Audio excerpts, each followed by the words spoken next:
नमस्कार मंडळी, मी छाया आपल्या सर्वांचं आपल्या आणखीन एक नवीन व्हिडिओमध्ये अगदी मनापासून स्वागत करते। तर आज मी व्हिडिओ 4 वाजता स्टार्ट केला, संध्याकाळी 4 वाजत आलेत आता। आणि काल पण व्हिडिओ मी 4 वाजता स्टार्ट केला होता। तर काम आवरता व्हिडिओ अपलोड करता उशीर होऊनच जातो। तर कालचा व्हिडिओ अपलोड केला, मी गावाला गेले होते ना फौजी साहेबांच्या मित्राच्याकडे, तो व्हिडिओ अपलोड केला आणि त्यानंतर आता दुसऱ्या व्हिडिओची सुरुवात केली मी। तर परवाचा व्हिडिओ काल अपलोड केला होता ना, तर त्याच्या बऱ्याचशा कमेंटचे रिप्लाय द्यायचं राहिलेलं आहे। तर काल वेळच मिळाला नाही मला, गावाला गेलो होतो ना त्यामुळं। तर आज संध्याकाळी सगळ्या कमेंटचे रिप्लाय देईन ताईंनो। तर थोडंफार असं कामाच्या घाई गडबडीमुळे कमेंटचे रिप्लाय द्यायला उशीर होतो ना, तर मला प्लीज समजून घेत जा। तर 1-2 ताईंच्या कमेंट आल्या, ताई तू रिप्लायच दिला नाही। तर ताई काल थोडी बिझी होते ना, आणि सकाळ खूप घाई गडबड असते ना, मुलांचे डबे बनवायचे, त्यानंतर घरातलं काम, फरची, भांडे बिंडे सगळं म्हणजे सगळं मीच पाहत असते ना। कामोली वगैरे लावलेलं नाही, खूप काम असतं, त्यामुळे मला काय होतं कमेंटचे रिप्लाय द्यायला उशीर होऊन जातो। तर आज संध्याकाळी निवांत थोडं झालं ना, तर मी सगळ्यांच्या कमेंटचे रिप्लाय देणार आहे ताईंनो। तर फौजी साहेबांचं हे झाडं कटिंगचं काम चालू आहे। तर आता वसंत महिना लागणार आहे ना, वसंत ऋतूमध्ये झाडांची मस्त नवीन पालवी फुटती। आता जे लिंबाचे झाड आहेत ना, लिंबाच्या झाडांचे पण सगळे पानं गळून गेलेले आहेत, आणि थंडीमध्ये बऱ्याचशा झाडांचे जे जुनं पानं असतात ना, तर ते पिवळे होऊन गळून जातात। तर हे झाडांचे पण तसंच झालेलं आहे, भरपूर पानं गळालेले आहेत। आणि पाम ट्र्यांच्या झाडांची पण कटिंग करायची आता, आणि बाकीचे झाड आहेत ना त्यांची पण कटिंग करायची फौजी साहेब बोलले, कारण वसंत ऋतूमध्ये मस्त झाडं फुटतील म्हणले। तर जास्वंदाचे त्यांच्या पण कटिंग त्यांनी नोव्हेंबर-डिसेंबरमध्ये केल्या होत्या, आणि ते आता छान फुटलेत, पण हे राहिले होते कटिंग करायचे। तर फौजी साहेबांचं झाडं कटिंग करायचं काम चालू आहे आता। तर फौजी साहेब बाहेरच्या झाडांची कटिंग करते, तोपर्यंत मी घरात आले, कारण मला तूप बनवायला ठेवायचं होतं गॅसवरती ना। तर मी काय करते, जी दुधाची साय निघते ना ती फ्रीजरमध्ये ठेवते, आणि 7-8-10 दिवसाची साचली ना मग ते तूप करत असते। तर मुलांनी हे जेवण वगैरे केलंय, क्लासवरून आल्यानंतर तर त्यांनी थोडंसं इकडे तिकडे सांडवलंय। किचनवर कसं थोडंसं जरी काही सांडलं ना, तर ते एकदम असं कसं तरी वाटतं। तर एक कपडा मारून घेतला पुन्हा मी, आणि मुलांनी चहा ठेवलाय आम्हाला सगळ्यांना। तर फौजी साहेब बोलले, आकाश चहा ठेव रे बाबा आपल्याला सगळ्यांना एकदा। तर आकाश खूप छान चहा करतो आमचा।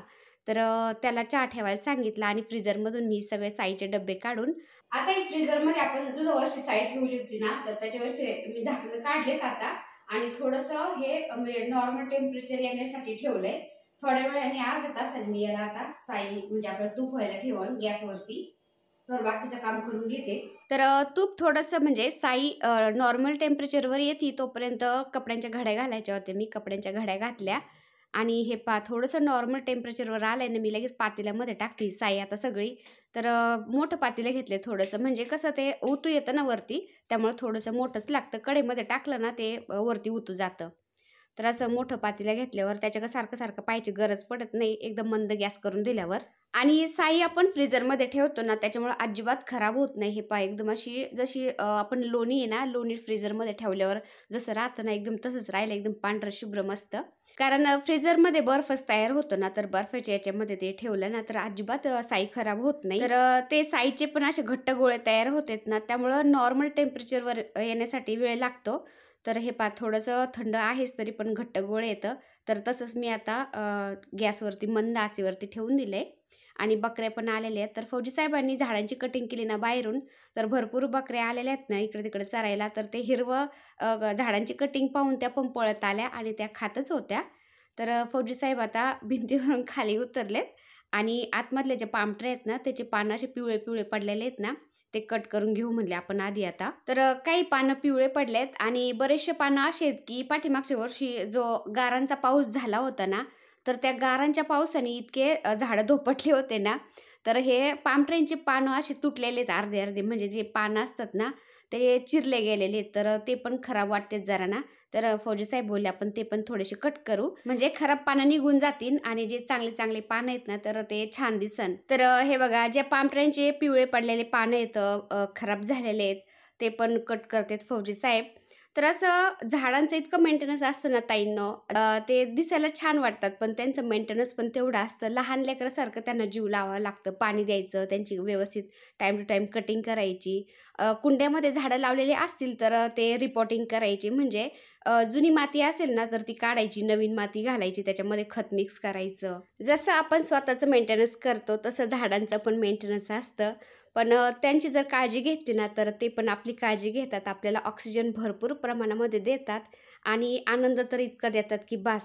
आपल्या वास्तुशास्त्रामध्ये, आपल्या घरामध्ये, पोर्चमध्ये, आपल्या किचन गार्डनमध्ये किंवा आपलं टेरेस गार्डन असू द्या, कुठेही आपण हे पाम ट्रीचं झाड लावू शकतो. तर पाम ट्रीच्या झाडाचे खूप सारे फायदे सांगितलेले आहेत. तर पाम ट्रीचं झाड सकारात्मक ऊर्जा आकर्षित करत असतं आपल्या घराकडे. त्यामुळे आपण आपल्या गार्डनमध्ये, घरासमोर, घरामध्ये कुठेही हे पाम ट्रीचं झाड लावलं तर चांगलंच आहे. त्यामुळे आमच्या घरासमोर जेवढी जागा उरली होती ना, थोडी-थोडी, तर तिथं आम्ही सगळ्या पाम ट्रीची झाडं लावलेली आहेत किचनच्या समोर. तर आता ते मोठाले झालेत ना, इतकं छान वाटतंय ना, तर बऱ्याचशा ताई आल्या ना फिरायला, काका पण, तर ते बोलतात, की "तुम्ही फळाची झाडं लावायचे, तर हे पाम ट्रीचे का बरं लावलेत?" तर थोडीशी जागा आहे नाहीत, एवढ्या जागेमध्ये फळाचे झाडं 1-2च मावले असते, जे आपण फळाची झाडं लावते. तर फळांच्या झाडाचं कसं होतं, ते फक्त ज्या फळांचा सीझन आहे ना, तर त्याच सीझनमध्ये ते फळं देतात आपल्याला आणि मग इतर वेळेस ते पानं गळतात किंवा तसेच राहतात, थोडीफार सावली होऊन जाते. पण ह्या पाम ट्रीचं कसं आहे ना, 12ही महिने त्या हिरव्यागार मस्त राहतात आणि आपल्याला नेहमी ऑक्सिजन पुरवत राहतात. आणि महत्त्वाचं म्हणजे कसं आहे ना, आम्ही कोरोनामध्ये तिथं राहायला आलो होतो. कोरोनाच्या वेळेसच आमचं घराचं काम कंप्लीट झालं होतं आणि कोरोनामध्ये खूप म्हणजे शेवटची लाट आली होती ना, जेव्हा खूप लोकं म्हणजे गेले होते. त्यावेळेस आम्ही विचार केला, की जे झाडं आपल्याला ऑक्सिजन जास्त प्रमाणामध्ये पुरवतील, तेच झाडं लावायचे आपण. फळांच्या झाडांच्या फांद्यामध्ये पडायचंच नाही. तरी पण हे चिकूचं झाड मध्ये एक लावलेलं आहे, पण पाम ट्रीच्या सावलीमुळं, वसाव्यामुळं ते काही वरती गेलंच नाही. ते असं खुरगटल्यासारखे झाले 2 चिकूची झाडे पहा इथं. पण आम्ही जास्त महत्त्व ह्या पाम ट्रीच्या झाडालाच देतो. तर जेव्हा कोरोना चालू होतं ना, शेवटची लाट, तेव्हा फौजी साहेब पोलिसमध्ये असल्यामुळं त्यांना ड्युटीवर जावं लागायचं आणि आम्ही ह्या घराचं काम चालू होतं ना, त्यामुळं आम्ही भाड्याच्या घरामध्ये राहत होतो आणि लोकं खूप असे म्हणजे डेथ व्हायला लागले तर आम्ही खूप घाबरायचो ना. तर खिडक्या वगैरे लावायच्या राहिल्या होत्या घराच्या, तरी पण फौजी साहेब म्हणले, "आपण निवांत राहू जरा तिकडं." आमचं कारण तुम्ही पाहतातच घर किती मोकळ्या वातावरणात आहे. त्यामुळं आम्ही पटकन इकडं राहायला आलो आणि कोरोना होता. मग त्यावेळेस असं वाटायचं ऑक्सिजन खूप कमी मिळायचा, ऑक्सिजन सिलेंडर मिळत नसं. मग त्यावेळेस आम्ही असा विचार केला, की सगळ्यात जास्तीत जास्त कोणते झाडं आपल्याला ऑक्सिजन देतात ना, ते झाडं आपण लावायचे. त्यामुळं आम्ही हे पाम ट्रीची झाडं लावलेले आहेत. तुळशीची झाडं तर इतकी ना आपल्या घराच्या आसपास. तर आम्ही इकडे राहायला आलो ना, तुळशीचा काढा प्यायचो, सारखं 2-3 टाईम प्यायचो. आणि जो गिलोयचा वेल असतो ना, गिलोय पहा म्हणतात त्याला, तर तो वेल पण भरपूर आहेत आमच्या इकडं, तर त्याचा पण काढा प्यायचो आम्ही. म्हणजे फौजी साहेब सिव्हिल हॉस्पिटलवर जायचे ड्युटीसाठी, पोलीस लोकांना तिथं पण ड्युट्या लागतात ना, तर जे जेलमध्ये कोरोना पेशंट असायचे ना, तर ते तिथं म्हणजे ॲडमिट करायचे. तर त्यांना तिथे ड्युटी लागायची ना, तरी पण आम्हाला कोरोना नव्हता झाला, कारण आम्ही तेवढी काळजी घ्यायचो. भीती तर इतकी वाटायची ना, की बस असं म्हणजे रोज काय ऐकायला मिळायचं आणि त्यातल्या त्यात फौजी साहेब सिव्हिल हॉस्पिटलवर ड्युटीला जायचे. फौजी साहेब ड्युटीवरून आले ना, आम्ही काय करायचो, त्यांची गाडीची चावी, मोबाईल सगळं सॅनिटाईज करून घ्यायचो. कपडे पण बाहेरच गरम पाण्यामध्ये डेटॉल वगैरे टाकून भिजत घालायचो आणि गरम पाण्याचं कनेक्शन बाहेर काढलेलं आहे ना, आणि गरम पाण्याचं कनेक्शन बाहेर काढलेलं आहे ना, त्यामुळं त्यांना अंघोळ पण बाहेरच घालायचो आम्ही. म्हणजे वाफ घ्यायला पण त्यांना बाहेरच पाणी द्यायचे मी. तर असं तेच बोलायचे, की "मला तुमच्यापासून थोडंसं लांब ठेवा." त्यांना आमची काळजी वाटायची नाही त्यामुळं. तर वाफ पण ते बाहेर घ्यायचे. खूप म्हणजे असं आमच्यापासून लांब-लांब राहायचे ते. ते बोलायचे, की "मी ड्युटी करायला बाहेर जातो, पण माझ्यामुळं तुम्हाला काही व्हावं नाही यासाठी."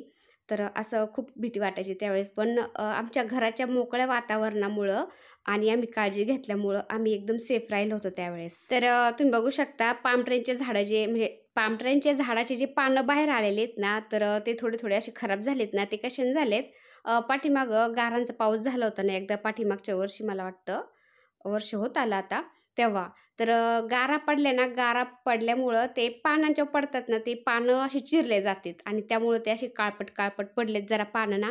तर फौजी साहेब बोलले, "ते जे खराब झालेत ना पानं, तेवढे आपण कट करून टाकू, म्हणजे चांगले पानं राहतील, छान वाटेल." तर फळांच्या झाडापेक्षा हे पाम ट्रीचे झाड आहेत ना, आपल्याला इतके ऑक्सिजन देतात ना भरपूर प्रमाणामध्ये.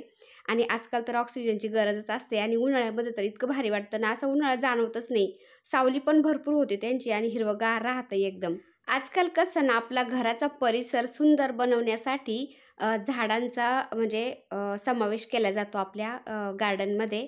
पण आपलं घर अपवाद नसतं बरं का, कोणतंच घर अपवाद नसतं. पण कोणत्याही नकारात्मक ऊर्जा टाळण्यासाठी आपलं घर आणि बाग दोन्ही अनुरूप म्हणजे अनुकूल असणं खूप गरजेचं असतं. म्हणूनच आपण घर बांधताना वास्तुशास्त्राचा विचार करूनच घर बांधत असतो. उदाहरणार्थ जसं की आपल्या दारामध्ये, घरामध्ये, घराच्या आवारात काटेरी झाड आपण कधीच लावत नाही. तसंच आहे, आपण झाडं दारामध्ये कोणते लावावेत, कोणते नाही, हे सुद्धा वास्तुशास्त्राचाच एक भाग आला. त्यामुळे आपल्या घराच्या आसपास जी नकारात्मक ऊर्जा असते ती टाळण्यासाठी आपलं बाग, बगीचा आणि घर व्यवस्थित दिशेला, व्यवस्थित ठिकाणी असणं खूप गरजेचं असतं. शेवटी वास्तुशास्त्र पण हे एक शास्त्रच आहे. आपण त्याला म्हणजे आपण भरपूर लोक त्याला मानतो पण. जे आपल्या सभोवतालच्या पृथ्वी, पाणी, अग्नी, वायू आणि अवकाशातील घटकांसारख्या नैसर्गिक शक्तींना पण ते संतुलित आणि संवाद साधणे हे सुनिश्चित करतं. जसं की आपल्या घराला घर पण कसं द्यायचं हे आपल्या हातामध्ये असतं. जसं की आपण आपल्या घराच्या परिसरामध्ये झाडं-झुडं लावतो, दारामध्ये तुळशी वृंदावन ठेवतो, घर साफसुथरं ठेवतो. त्यामुळेच तर आपल्या घराला घर पण येतं. आधी तर त्या फक्त 4 भिंती असतात, पण आपण तिथे राहायला गेल्यानंतर खरा जीव उतरतो त्या घरामध्ये. म्हणजे एक घर म्हणजे एक वास्तू हे वास्तुपुरुष तुम्ही ऐकलं असेल वास्तुशांती करताना, तर तो वास्तू हे तो पण एक म्हणजे जीव आहे. तर वास्तूला पण आपल्या भावना, स्पर्श कळतो. तर त्या भिंतींना आपण घर पण आणतो तिथं राहायला गेल्यानंतर. तर घर पण आपल्याशी बोलतं असं आपल्याला वाटतं. माझं तर तसंच आहे. मी घराला एवढं छान ठेवलंय ना, की बास असं झाडांनी सजवलंय छान बाहेर. त्यानंतर घराचा परिसर, घरात आतमध्ये असं साफसुथरं व्यवस्थित ठेवते आणि प्रत्येक जीव सजीव आहे असं मी मानून चालते. तर झाडांना पण आम्ही खूप जीव लावतो. माझ्या घराला पण एकदम व्यवस्थित ठेवते मी. तर खरंच खूप पॉझिटिव्हिटी येते आपल्या घरामध्ये आणि महत्त्वाचं म्हणजे आपल्या घराच्या आवारामध्ये पॉझिटिव्ह झाडं लावले पाहिजे ना आपण. अ, जे वास्तुशास्त्रात दिलेले आहेत ना झाडं, त्याचप्रमाणे आपण झाडं लावले पाहिजे. तर सगळ्यात महत्त्वाचं म्हणजे तुळस आणि ह्या पामट्र्या. तुळस तर प्रत्येकाच्या दारामध्ये असतेच आणि पामटेचं झाड पण आपण आपल्या दारामध्ये हे लावलंच पाहिजे. घरामध्ये पण लावतात, मी पण घरामध्ये लावलेलं आहे. तर पामट्रीचं झाडसुद्धा खूप शुभ मानलं जातं. तर आपलं घराच्या परिसरामधलं गार्डन किंवा कोणतंही तुम्ही टेरेसवर बनवा, घराच्या आवारात बनवा. ते गार्डन आपलं पूर्व दिशेला किंवा उत्तर दिशेला असलं पाहिजे असं म्हणतात. तर आपलं घरासमोरचं जे गार्डन आहे ना, आता हे आपण पामटेचे झाडं व्यवस्थित करतो. हे सुद्धा आपलं उत्तर पूर्व दिशेलाच आहे आणि टेरेस गार्डन बनवलंय ना आपण वरती, ते सुद्धा उत्तर पूर्व दिशेलाच आहे. मी कसं झालोय? जाऊ दे, आंघोळ करा परत. हा, ते पण ते अलीकडलं पहा ना. अजून कोणते? हे? हा, ते एक करा.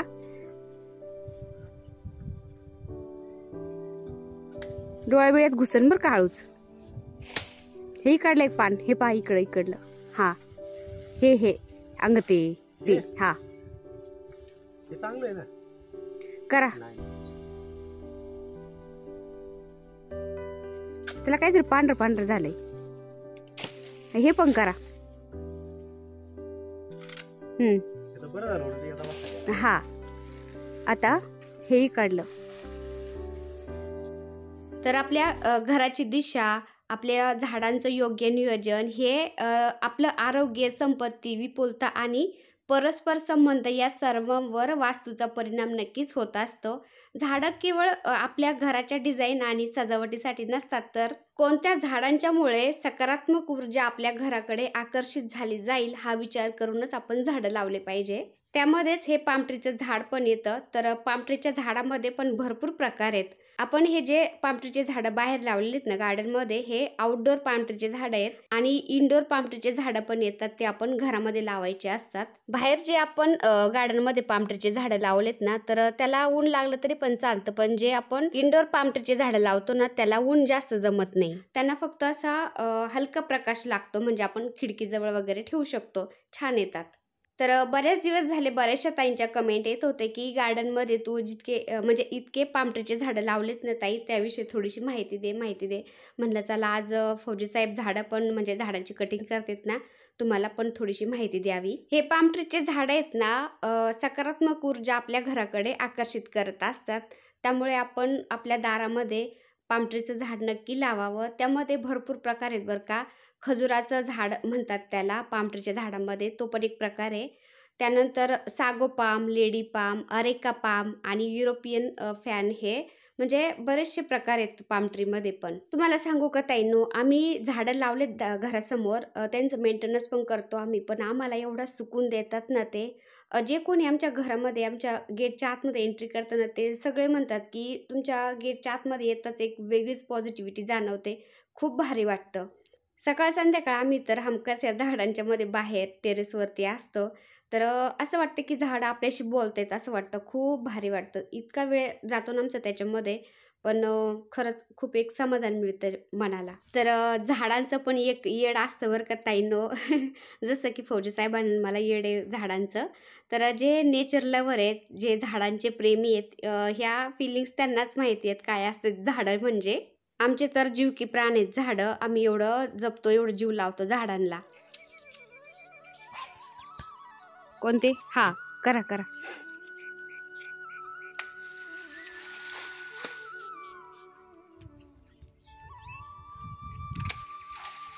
हळू हळू. हो. हा, ते पण करा, खराब झाले जरा. हे घेऊ का? हा घ्या, पिवळं झालंय ते पण.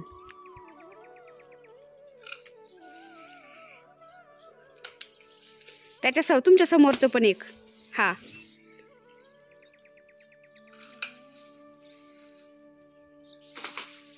हा, ते दोन्ही पण घ्या. हा, पिवळं झाल्यासारखे झाले ते काय ते.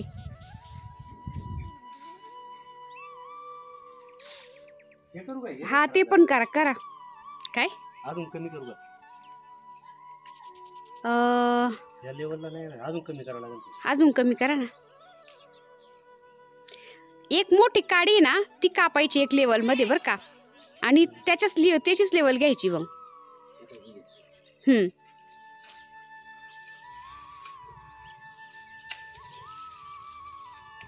एवढी लेवल ठेवता का? खाली येता अजून? नाही, बस का? आता वसंत महिना चालू होणार आहे ना, चैत्र पालवी मस्त फुटन. तर फौजी साहेब बोलले पाम ट्रे कापून झाल्यानंतर हे पण लगेच कापून घेतो मी, म्हणजे कटिंग करतो बरीचशी. कारण आता माग आहे ना, त्याला रोग पडला होता ना, असं छोटे छोटे किडे झालते त्याला. तर तो फवारा मारल्यानंतर ते किडे निघून गेले. पण जे झाडाचे पानं असे वाकडे वाकडे झालेले आहेत ना जरा, तर फौजी साहेब बोलले बऱ्याचशी मी कटिंग करतो आता, एकसारखे कापून घेतो झाडं, म्हणजे आता चैत्र पालवी त्याला छान फुटन आणि मस्त होतील. तर फौजी साहेब लागले ते कट करायला ना, तर खाली टाकले होते त्यांनी सगळं पाला. तर बकऱ्या मगाशी पण एकदा खाऊन गेल्या होत्या, आणि पुन्हा आता फौजी साहेबांनी कट केले ना, तर पुन्हा सगळ्या गोळा होऊन आल्यात खायला. त्यामुळेच हे झाडांना बाहेरून सगळ्या जाळ्या लावल्यात. एखादं जरी झाड बाहेर लावलं ना, ते बकऱ्या एक झाड सुद्धा ठेवत नाही. तर जनावरं पण असे मोठाले, म्हशी गाया चरायला येतात, बकऱ्या पण येतात. त्यामुळं असं ओपन झाड एक पण राहत नाही. आणि थोड्या वेळ जरी गेट उघडं राहिलं ना कोणाकडून तरी, आणि बकऱ्या आल्या का सगळ्या आतमध्ये घुसतात आणि खाऊन घेतात. तर त्या दिवशी आकाशनी गेट उघडं ठेवलं, तर थोडंसं 5 मिनटं फक्त एक बकरी पटकन पळत आली आणि शमीचं झाड तिने करंडलंय, थोडंसं खाल्लंय तिने, सगळा पाला खाऊन घेतलाय. पुन्हा ते लागलंय फुटायला आता म्हणा, पण तिने ते शमीचं झाड पण खाल्लंय. असं खूप जपावं लागतं, अजिबात 5 मिनटं सुद्धा गेट उघडं सोडावं लागत नाही.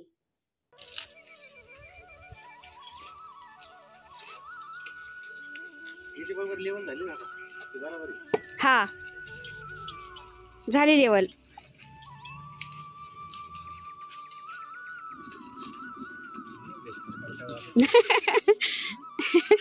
पप्पा म्हणतात, मला वाटलं काय खडखड वाजत आहे. तुझ्या गाडीला खडखड बोलत येते, खडखडच झाली ना, काय तर वाजतंय तिचं आज. हा, निघलं तर नाही ना, बघ बरं. जास्त वाजायला लागलं.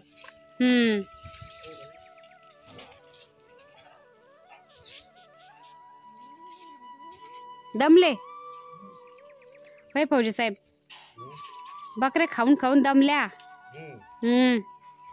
ते पा काही तिकडे निघून गेल्या आता. फुल झाल्या त्या. बाकीचं उरलेले येतं उद्या खायला. आमच्या आत्याबाई आल्यात बर का.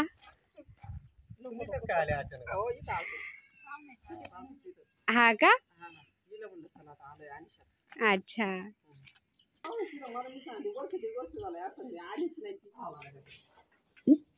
कधीच्या नव्हत येत्यात आणि लगेच जात्यात बाई 2 मिनिटं बसून. आमच्या आत्याबाई चालल्यावर का अजिबात थांबल्या नाही. भाचीजवळ 2 मिनिटं भेटून लगेच चालल्यात. तर माझ्या ह्या चुलत आत्याबाई आहेत, आल्या होत्या केडगावमध्ये. मग आल्या माझ्याकडे चहा घेतला आणि लगेच निघल्यात. इथून सरळ गेलं ना डाव्या साईडला वळालं का रस्ता सोडायचा नाही, डायरेक्ट लिंक रोडला पोहोचतं.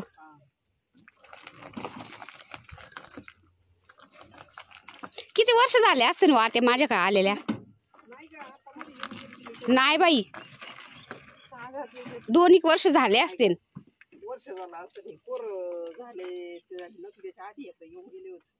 आता पोरच वर्षाचे झालेत. 2 वर्ष. हा हो हो.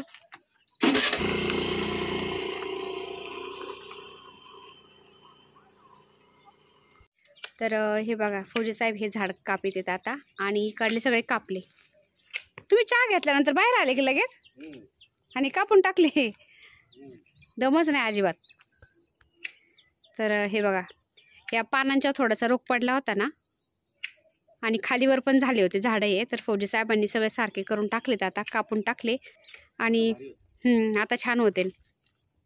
आणि पाम ट्रेची पण कटिंग केली जरा मस्त.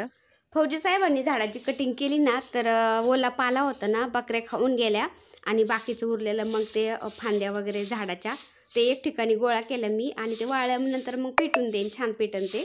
आणि बाकीचं पालापाचोळं होतं ना बारीक बारीक, तर थोडंसं झाडून घ्यावं म्हणलं, ते कसं तरी वाटत होतं. आता सूर्य मावळायच्या आधी म्हणलं झाडून घ्यावा, नंतर मग ते झाडून नाही घेता यायचं. आणि राजू पण आलाय कामावरून आता.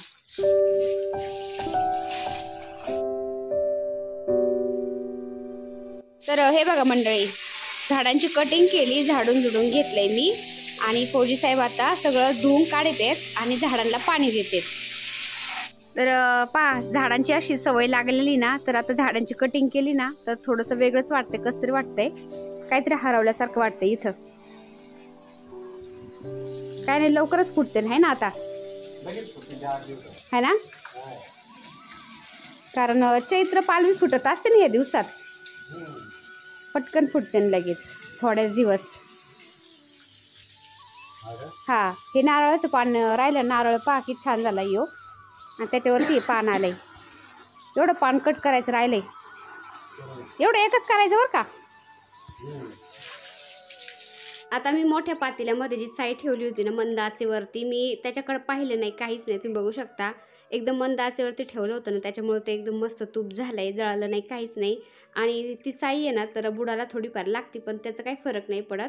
हे पा एकदम परफेक्ट झालं आहे. आता फक्त याला गाळायचं आहे आता पूर्णाच्या चाळणीने, म्हणजे जे साईचं आहे ना वरती वरती राहील आणि तूप छान निघन. तर असं मोठ्या पातेल्यामध्ये मी तूप ठेवलं होतं ना करायला मंद आचेवरती, त्यामुळे ते छान झालंय. सारखं सारखं त्याच्याकडे पाहायची गरज नाही. कढईमध्ये जर टाकलं ना छोट्या आपण, मग काय होतं ते उतू जातं, ते सारखं हलावं लागतं.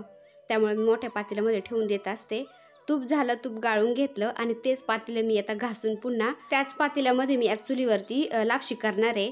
तर बऱ्याचशा ताईंनी सांगितलं होतं पाठीमागच्या व्हिडिओला कमेंटमध्ये की ताई पातेल्याला माती लावण्यापेक्षा पाणी आणि निरमा लावत जा. 1-2 ताईंनी सांगितलं निरमा आणि तेल लावत जा. तर आज मी पाणी आणि निरमाच लावलंय पातेल्याला, पाहू कसं निघतंय ते. आणि नेक्स्ट टाईम मग मी पुन्हा आता निरमा आणि तेल ट्राय करन. तर माझ्या ताई मला खूप छान छान आयडिया देतात, मला जे माहीत नाही ते पण माहिती होतं. थँक्यू ताईंनो. तर आता पाणी तापाय ठेवलं मी चुलीवरती लापशीसाठी, कारण गरम पाणीच टाकावं लागतं ना, लापशी छान होती. आणि भरडा निसून घेतला मी आणि आता म्हणलं खाली जाऊन तोपर्यंत सांबरासाठी गॅसवरती भाज्या शिजायला घालावा, म्हणजे स्वयंपाक पटकन होईल नाही का. तर कांदा टोमॅटो परतलं, थोडंसं तेल घेऊन त्याच्यामध्ये मी हळद मीठ घातलं, लाल मिर्च पावडर घातलं आणि चवीनुसार मीठ घालून मग मी सगळ्या भाज्या कट केल्या होत्या ना, दुधी भोपळा, शेवग्याच्या शेंगा त्याच्यामध्ये शिजायला घालते. आणि कुकरला मी डाळ लावली होती वरती जाण्याआधीच, तर तुरीची डाळ पण शिजलेली आहे. तर याला फक्त नंतर आता फोडणी द्यायची, फक्त जिरी मोहरी कढीपत्ता याची, आणि चिंच भिजायला घातलेली आहे. तर चिंचेचा कुळ घालून मस्त मी याला आता नंतर फोडणी देईन. आता भाज्या शिजायला घातल्यानंतर मी टेरेसवरती आले. गरम पाणी झालं होतं ना कळशीभर, तर मी कळशीमध्ये ते ओतून घेतलं आणि पातेलं पुन्हा आता चुलीवरती ठेवलंय. त्याच्यामध्ये गावरान तूप घालते. तर दुपारी मी गावरान तूप केलं होतं ना आपलं घरीच, तर त्याच्यामधलंच मी तूप घेतलंय वाटीभर. आता पातेल्यामध्ये तूप घातल्यानंतर मी 1.5 किलो भरडा घेतलाय. तर 1 किलो आणला होता, पण त्याच्यामधलं थोडंसं मी काढून ठेवला भरडा. म्हणलं त्याच्यानंतर मी गव्हाची खीर बनवून. तर गव्हाची खीर बनवण्यासाठी गहू थोडेसे भिजवून ते सुकून त्याचे वरचे सालं काढून खलबत्त्यामध्ये थोडेसे ठेचून त्याची खीर बनवतात, किंवा खपली गहू असतो ना तो सुद्धा थोडासा भिजवून सुकून तो ठेचून म्हणजे त्याच्यावरचे सालं काढून त्याची खीर बनवतात, गव्हाची खीर. पण भरड्यापासून सुद्धा मी खीर बनवते. तर थोडासा भरडा काढून ठेवला मी, म्हणजे 1.5 किलोच मी भरडा घेतला आता. आणि शेंगदाणे, खोबरं, काजू हे मी घेतलं होतं. तर हे पण मी आता भरड्यामध्ये घातले, कारण भरडा मस्त खरपूस भाजलाय. गरम आहे ना, याच्यामध्ये घातलं की ते तडतड वाजतं, पटकन भाजून जातं, कारण भरड्याचं आधीच टेम्परेचर भरपूर असतं ना त्यामुळं. तर आता शेंगदाणे वगैरे मस्त ते तडतड वाजतात, भाजलेत ते. आता जे आपण पाणी गरम करून घेतलं होतं ना कळशीवर, आधी ओतून ठेवलं होतं मी कळशीमध्ये. आता ते पाणी घालते याच्यामध्ये. हे पहा, तर इतकं भाजलेला असतो ना भरडा, खूप गरम असतं, असं उडायची भीती असते वरती ना. जसं आपण रवा करतो ना तसंच असतं. रव्यामध्ये नाही का आपण पाणी घालतो ते उडतं वरती, तर हळूच पाणी वाटायचं थोडंसं. तर मी पाणी घातलं भरड्यामध्ये आणि बडीशोप घालते वरून थोडीशी, आणि विलायची पावडर पण थोडीशी घालते. तर विलायची मी खलबत्त्यामध्ये थोडी साखर घालून ठेचली ती आणि थोडीशी साईडला ठेवली, नंतर घालन.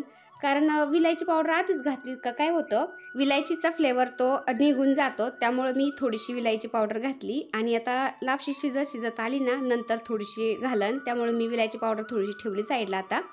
आणि हे आता बरंचसं पाणी आटलंय, अर्धवट भरडा शिजलाय. आता याच्यावरती झाकण ठेवून देते मी. जास्त जाळ पण नाही लावला, म्हणजे खाली लागणार नाही, ते मंद आचेवरती शिजते. तर पुन्हा एकदा हलवते. आता हे मस्त अशी लापशी म्हणजे शिजलीच आहे. आता गूळ घालून मंद आचेवरती याला शिजून द्यायचं, पुन्हा जाळ नाही लावणार मी जास्त. तर 1.5 किलो भरड्यासाठी मी 1 किलो गूळ घेतला इथं, कारण लापशी ना थोडीशी गोडच छान लागती, फिकी फिकी नाही चांगली लागत. त्यामुळं मी 1.5 किलो भरड्यासाठी 1 किलो गूळ वापरते आणि 1 किलो भरड्यासाठी 1.25 किलो गूळ वापरते. आता गूळ घातल्यानंतर मी व्यवस्थित हलवून घेतलं आणि उरलेली जी विलायची पावडर होती ना ठेचून घेतलेली मी, ती पण घालते त्याच्यामध्ये. व्यवस्थित मिक्स करायचं आणि मंद आचेवरती याला शिजून द्यायचं आता. तर आधी घट्ट वाटत होतं आणि गूळ घातल्यानंतर गूळ विरघळला आणि त्याच्यामध्ये आता थोडंसं पातळ वाटतं आपल्याला, पण मंद आचेवरती 15-20 मिनटं शिजून द्यायची लापशी, तर एकदम घट्ट झाली जाते ती आणि कलर पण छान येतो. तर तुम्ही बघू शकता आपल्या लापशीला मस्त असा कलर आलाय. तर आधी थोडीशी जरी ओली वाटली ना लापशी, तर ती मुरल्यानंतर खूप अशी भारी होती. त्यामुळं आधी जरी ओली वाटली ना जरा लापशी, ती मुरली ना घट्ट होऊन जाते. तर त्यामुळं काय करायचं, लापशी थोडीशी आधीच बनवायची जेवायला घ्यायच्या आधी. तर सकाळी लापशी बनवली, संध्याकाळी जरी जेवण करायचं असलं ना तरी पण ती भारी लापशी लागती. त्यामुळं मी लापशी लवकरच करत असते बरं का. पण आज मुलं अचानकच बोलले, "मम्मी आज लापशी सांबार भात कर." तर मग मी लागले टेरेसवरतीच लापशी बनवायला आणि सांबार आणि भात मी खालीच गॅसवरती टाकलं होतं. तर आता टेरेसवरती चुली मांडल्यात मी आणि संध्याकाळचं मी आवर्जून चुलीवर स्वयंपाक करते ना, कारण सगळे घरी असतात, निवांत असतात त्यामुळं. तर मुलांना पण असं चुलीवरचा स्वयंपाक करताना पाहायला, चुलीवरचा स्वयंपाक खायला आवडतो ना, तर त्यांना पण एक चान्सच पाहिजे असतो आणि त्यांना माहिती मम्मीला पण चुलीवर स्वयंपाक करायला कंटाळा येत नाही. मग ते त्यांच्या फर्माईश बरोबर माझ्याकडून कंप्लीट करून घेतात. "मम्मी हे कर, मम्मी ते कर," असं लाडीगोडी लावतात मला. त्यांना माहिती मम्मी करून देईन, मम्मी चुलीवर मस्त करते. तर मग मी त्यांना असं छान छान बनवून देत असते चुलीवर. त्यांनाही छान वाटतं. तर असं मस्त आनंदाने ते खातात ना, त्यातच मला समाधान वाटतं, खूप भारी वाटतं. तर आज मी मस्त चुलीवरती लापशी बनवली आणि सांबर भात मी खाली गॅसवरतीच बनवलं. कारण त्यासाठी भाज्या हे ते बऱ्याचशा कट कराव्या लागतात आणि सामान पण वरती आणायचं. त्यामुळं म्हटलं खालीच बनवते आता, कारण मुलं अभ्यास करत असतात ना, त्यांना पण सारखं डिस्टर्ब करायला बरं नाही वाटत. त्यामुळे जेवढं माझ्याच्याने होईल तेवढं मी केलं. म्हणलं खालीवर सारखे येडे मारण्यापेक्षा मी सांबर आणि भात खालीच करते आणि लापशी मस्त मंद आचेवरती चुलीवर करन. तर आरबडला होता ना, तर नंतर जाळ पण नाही घालावं लागलं. मंद आचेवरती मस्त लापशी शिजली. तर असं आम्ही लापशी, सांबर, भात मस्त डिश बनवली होती आज आणि मस्त जेवणाचा आनंद घेतला. टेरेसवरती जेवलो आम्ही. तर आता आजचा व्हिडिओ मी इथंच एंड करते, कारण आधीच खूप मोठा व्हिडिओ झालेला आहे. तर काल बरेचशा ताई बोलत होते की ताई व्हिडिओ पाहिल्यासारखं वाटलंच नाही, खूप छोटा व्हिडिओ झाला आहे, मोठा बनवत जा जरा. तर आजचा व्हिडिओ खूप मोठा आहे ताईंनो. तर चला आजचा व्हिडिओ इथंच एंड करते मी. व्हिडिओ आवडला असेल तर एक लाईक करा. चॅनलवर नवीन असाल तर प्लीज आपल्या चॅनलला सबस्क्राईब पण करा. चला तर भेटूया पुन्हा अशाच एका छानशा व्हिडिओ बरोबर. तोपर्यंत बाय. व्हिडिओ बघितल्याबद्दल खूप खूप धन्यवाद सर्वांचे. सर्वांना श्री स्वामी समर्थ.